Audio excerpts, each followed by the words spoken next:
গত ৫ আগস্ট ছাত্র জনতার অভ্যুত্থানে শেখ হাসিনা সরকারের পতনের পর গণহত্যায় জড়িতসহ বিভিন্ন অপরাধে ২ অক্টোবর দুপুর পর্যন্ত ৬৬ জন ভিআইপি মর্যাদার ব্যক্তিকে গ্রেপ্তার করেছে আইনশৃঙ্খলা বাহিনী। এই তালিকায় আছেন সাবেক মন্ত্রী, প্রতিমন্ত্রী, সংসদ সদস্য, পুলিশের আইজি, সাবেক ডিএমপি কমিশনার, সম্প্রতি দায়িত্ব পালনকারী কমিশনার সহ ঊর্ধ্বতন কর্মকর্তারা। কারাগারে থাকা এই ব্যক্তিরা কেমন আছেন, কিভাবে কাটছে তাদের দিনকাল, আর কি খাচ্ছেন তারা, এসব নিয়ে জনমনে রয়েছে নানা কৌতূহল। কারাগারে আছেন যারা, বুধবার দুপুর পর্যন্ত এ ধরনের বিশেষ বন্দির সংখ্যা ছিল ৬৬ জন। তাদের মধ্যে ডিভিশন পেয়েছেন ৩৭ জন, হাসপাতালে আছেন ৩ জন।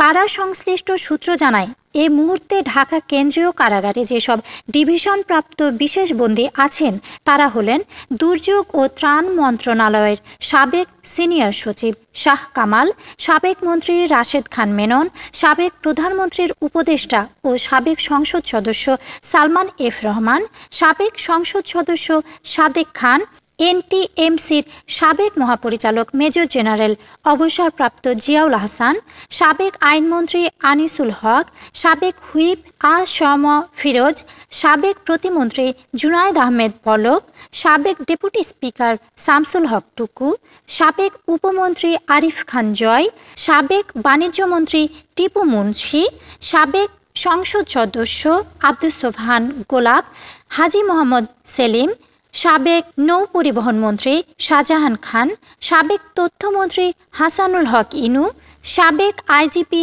এ.কে.এম শহীদুল হক, চৌধুরী আবদুল্লাহ আল মামুন, সাবেক জ্বালানি উপদেষ্টা ডক্টর তৌফিকি এলাহি, সাবেক প্রতিমন্ত্রী আসাদুজ্জামান নূর, সাবেক প্রতিমন্ত্রী মাহবুব আলী, সাবেক অতিরিক্ত attorney general barrister Mehedi Hasan Chowdhury, সাবেক বিচারপতি আবুল হোসেন মোহাম্মদ শামসুদ্দিন চৌধুরী মানিক, সাবেক পুলিশ পরিদর্শক আরাফাত হোসেন, সাবেক মন্ত্রী অ্যাডভোকেট নুরুল ইসলাম সুজন, সাবেক সংসদ সদস্য শাহে আলম, ডিএমপির সাবেক কমিশনার আসাদুজ্জামান মিয়া, সাবেক জনপ্রশাসন প্রতিমন্ত্রী ফরহাদ হোসেন, সাবেক সংসদ সদস্য তানভীর ইমাম, সাবেক অতিরিক্ত পুলিশ সুপার আবদুল্লাহিল কাফি, আওয়ামী লীগের প্রেসিডিয়াম সদস্য কাজী জাফরুল্লাহ, কুষ্টিয়ার সাবেক সংসদ সদস্য সেলিম আলতাফ জজ, ডিআইজি মিজানুর রহমান, পুলিশ অ্যাসোসিয়েশনের সাবেক সাধারণ সম্পাদক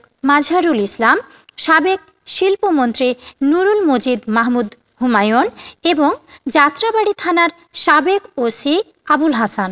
কি খাচ্ছেন তারা? সকালে রুটি সবজির সঙ্গে জেলি পান।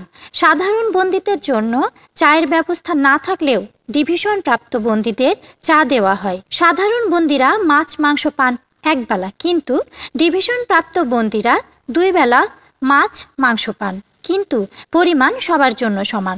সূত্র জানায়, ভিআইপি বন্দীরা কারাগারে কাজের লোকও পান। কাজের লোক এক ধরনের সেবক হিসেবে কাজ করেন। ওই সেবক ভিআইপি বন্দির কাপড় ধুয়ে দেন, খাবার সংগ্রহ করে দেন, প্লেট ধুয়ে দেন, এছাড়া আনুষঙ্গিক কাজ করে দেন। যেভাবে সময় কাটছে তাদের, কারাগারে থাকা বিশেষ বন্দীরা কিভাবে সময় কাটাচ্ছেন জানতে চাইলে সংশ্লিষ্ট এক কর্মকর্তা বলেন, সকালে ঘুম থেকে উঠেই কেউ কেউ নামাজ পড়ছেন, কেউ দেরিতে ঘুম থেকে উঠছেন, কম বেশি সবাই নামাজ পড়ছেন। চা নাস্তা খাওয়ার পর কিছুক্ষণ হাঁটাহাঁটি করেন, গল্পগুজব করেন, পত্রিকা পড়েন। কেউ কেউ কারা লাইব্রেরি থেকে বই নিয়ে পড়েন। দুপুর 12টার পর গোসলে যান। গোসল শেষে কেউ কোরআন তেলাওয়াত করেন, নামাজ পড়েন। বিকালে নির্ধারিত প্যালেসে হাঁটেন। সাধারণ বন্দী ও ডিভিশন প্রাপ্ত বন্দীদের মধ্যে পার্থক্য জানতে চাইলে ওই কর্মকর্তা বলেন, ডিভিশন প্রাপ্ত বন্দীরা থাকার জন্য একটি খাট পান, চেয়ার টেবিল পান। কারা লাইব্রেরিতে সবার জন্য পত্রিকা পড়ার সুবিধা আছে। কর্তৃপক্ষের অনুমোদন সাপেক্ষে সাধারণ বন্দীরা নিজ খরচে রুমে নিয়ে পত্রিকা পড়ার সুযোগ পান, কিন্তু ডিভিশন প্রাপ্ত বন্দীদের জন্য কারা কর্তৃপক্ষ সংশ্লিষ্টদের রুমে পত্রিকা পড়ার সুযোগ করে দেন। তারা টেলিভিশন দেখারও সুযোগ পান। যা বললেন জেল সুপার কেরানীগঞ্জ কেন্দ্রীয় কারাগারের senior jail super Suraiya Akter. বলেন, নিয়ম অনুযায়ী যারা ডিভিশন পাওয়ার তারা পেয়েছেন। এর বাইরে কয়েকজন ডিভিশন পাওয়ার জন্য আবেদন করেছেন। আদালত সিদ্ধান্ত নিলে তারা তা পাবেন। কারাগারের যে খাবার তাই খাচ্ছেন ভিআইপি বন্দীরা। এর বাইরে বাড়তি খাবার কেউ নিতে চাইলে তা নিতে পারেন। আর বাহির থেকে তাদের বাসায় রান্না করা কোনো খাবার খেতে দেওয়া হচ্ছে না। সম্প্রতি গ্রেপ্তার সবাইকে কয়েকটি ভাগে পৃথক কক্ষে রাখা হয়েছে, কারণ সাধারণ সেলগুলোতে অন্য বন্দীদের সঙ্গে রাখলে তাদের সমস্যা হতে পারে।